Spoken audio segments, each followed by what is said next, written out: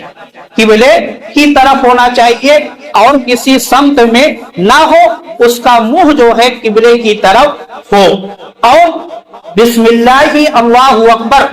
جو پڑھ کر ذبح کیا جاتا ہے، اس کو جو ہے بہت ہی باغور پڑھنا چاہیے، یعنی پورے خیال ہوش و حواس میں پڑھ کے جو ہے ذبح کرنا چاہیے، ورنہ اگر آپ نے جو ہے اس میں احتیاط نہیں کیا، لاپرواہی کر دی، بسم اللہ اللہ اکبر آپ پڑھنا بھول گئے، اللہ کے نام سے اگر آپ ذبح کرنا بھول گئے تو آپ کا جانور جو ہے وہ حلال نہیں ہوگا بلکہ حرام ہو جائے گا۔ اور جانور کے گوشت کے تعلق سے یعنی جو کچھ چیزیں ایسی نکلتی ہیں جس کو کھایا نہیں جاتا، جیسے ہڈی ہے اور تمام چیزیں ہیں، اس کو جو ہے اس کا بھی ادب کیا جائے، نالی یا گندی جگہوں پر جو ہے ہرگز نہ پھینکا جائے، بلکہ جو ہے اس کو کہیں پر گڈھا کھود کر اس کے اندر دفن کر دیا جائے، کیونکہ یہ گوشت ہماری نظر میں تو صرف یہ گوشت ہے، مگر حقیقت میں ہم جب قربانی کرتے ہیں تو عبادت ادا کر رہے ہیں، اور یہ گوشت جو ہے بہت ہی طیب ہے، بہت ہی طاہر ہوتا ہے، اس لیے اس کا ادب کیا جائے، گندی جگہوں پر ہرگز نہ ڈالا جائے۔